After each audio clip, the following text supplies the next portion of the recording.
Dan kata Nabi Muhammad sallallahu alaihi wasallam, salat itu adalah merupakan sebuah cahaya. Salat yang dilakukan secara sempurna, baik itu sempurna syarat, begitu juga sempurna rukunnya. Maka ketika seseorang melakukan salat dengan sempurna syarat dan rukunnya, maka salat yang dia lakukan akan menjadi sebuah cahaya nantinya, baik cahaya tersebut di alam kuburnya ataupun nantinya di padang mahsyarnya. Ada salat. Wabil khusus kita yang mana berada di bulan Rajab, kita diingatkan dengan peristiwa Isra wal Mi'raj, yang mana peristiwa Isra wal Mi'raj, hadiah indah dari perjalanan mulia tersebut adalah salat 5 waktu. Dan salat ini adalah tali penghubung antara seorang hamba dengan Allah Subhanahu wa taala. Semakin dia memperbaiki salatnya, semakin Allah akan memperbaiki kehidupannya. Begitu juga sebaliknya, apabila dia mengabaikan salatnya, maka Allah Subhanahu wa taala akan mengabaikan kehidupannya. Ibadah yang paling mulia adalah salat, sehingga dikatakan bahwasanya awwalu ma yuhasabu bihil abdu yaumal qiyamah as-salah, yaitu adalah amalan yang paling pertama yang akan dipertanyakan oleh Allah Subhanahu wa taala besok di hari kiamat adalah urusan salat. Sehingga bagaimana Sayyidina Salman Al-Farisi radhiyallahu taala anhu wa ardhah, beliau mengatakan as-salatu mikyal. Salat itu kata beliau seperti neraca, timbangan. Faman waffa wufiyalah. Siapa orang yang menyempurnakan salatnya, maka kehidupannya akan disempurnakan Allah. Wa man taffaf, siapa orang yang mengurangi kualitas salatnya, di dalam Al-Quran kan wailul lil mutaffifin, celaka bagi orang yang mengurangi timbangan. Wa man taffaf, dan siapa orang yang mengurangi daripada kualitas salatnya, faqad alimtum ma qalallahu ta'ala fil mutaffifin. Kalian tahu sendiri, kata Sayyidina Salman, apa yang diberitahukan oleh Allah di dalam Al-Quran tentang bagaimana orang yang mengurangi timbangan. Allah mengatakan wailul lil mutaffifin alladzina idza iktalu 'alan nasi yastawfun wa idza kaluhum aw wazanuhum yukhsirun ala yadhunnu ulaika annahum mab'utsuna liyaumin 'adzim. Nah, dari karenanya salat ini perlu, sangat perlu kita perhatikan. Jangan sampai kita berpikiran kalau salat kita masih ada yang ketinggalan, kadang-kadang zuhur ketinggalan, asar ketinggalan, isya kadang-kadang ketinggalan, masih bisa ditutupi dengan amal ibadah yang lainnya. Jangan berpikiran semacam itu. Karena sesungguhnya ibadah salat adalah suatu ibadah yang apabila salatnya diterima, maka amal yang lain diterima. Tapi kalau sudah salatnya ditolak oleh Allah, tidak diterima oleh Allah, jangan mimpi amal yang lain bakal diterima. La ilaha illallah. Ada salat. As-salatu nurun. Salat itu adalah merupakan cahaya. Maka semakin banyak salat yang kita lakukan selama di dunia, semakin terang nantinya ketika kita berada di gelapnya kubur. Semakin bercahaya nantinya ketika kita berada di padang mahsyar.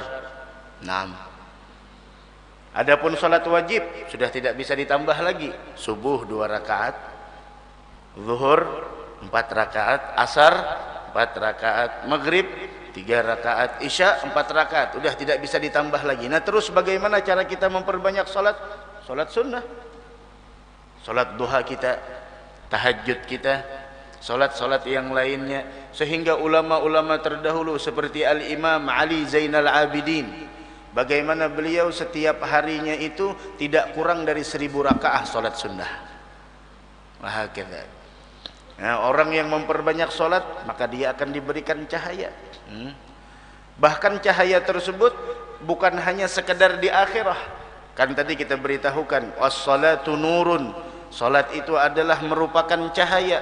Cahaya di mana? Bukan hanya sekedar cahaya yang dia dapatkan di alam kuburnya, bukan hanya sekedar cahaya yang dia dapatkan di padang mahsyar, akan tetapi di dunia wajah orang yang melaksanakan solat, tapi bukan solat yang abal-abalan, bukan solat yang sembarang, tapi solat yang dia laksanakan syarat dan rukunnya sempurna, sunnah-sunnahnya dia lakukan, adab di dalam solat dia terapkan. Bukan hanya di alam kubur dia mendapatkan cahaya, bukan hanya di padang mahsyar dia mendapatkan cahaya, akan tetapi wajahnya pun bercahaya dan hatinya pun diberikan pelita oleh Allah.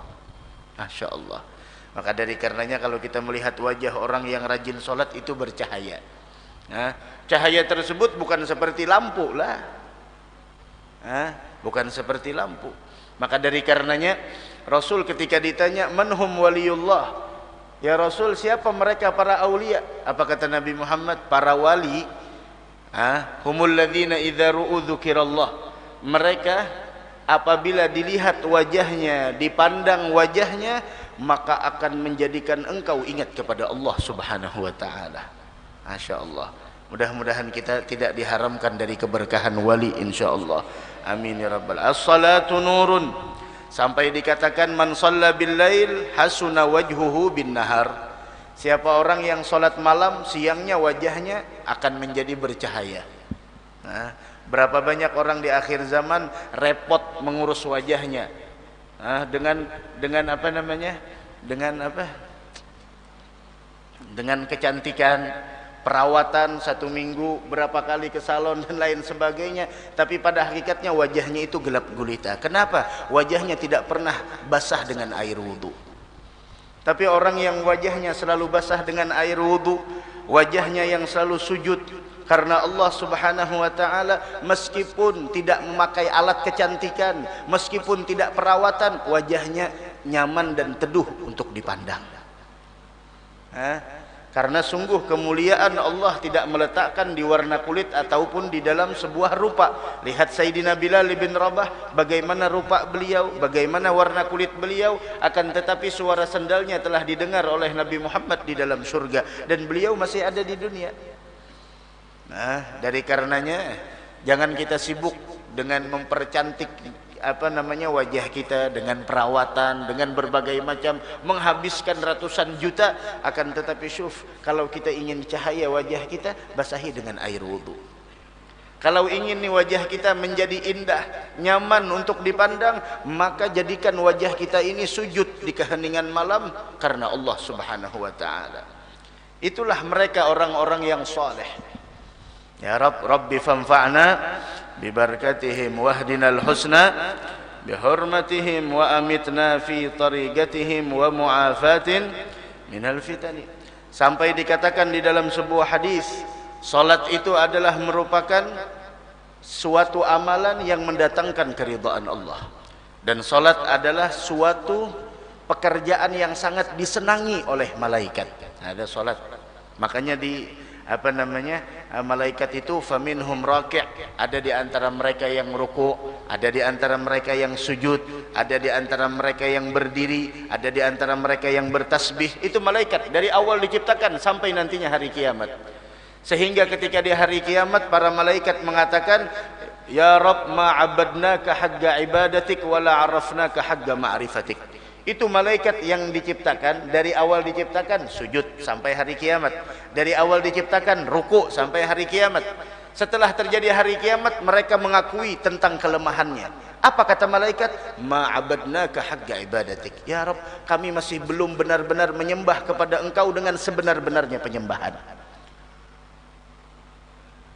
Wala arafnaka haqqa ma'rifatik, dan kami masih belum bisa mengenal engkau dengan sebenar-benarnya pengenalan. Itu malaikat. Makanya kesukaan malaikat itu salat.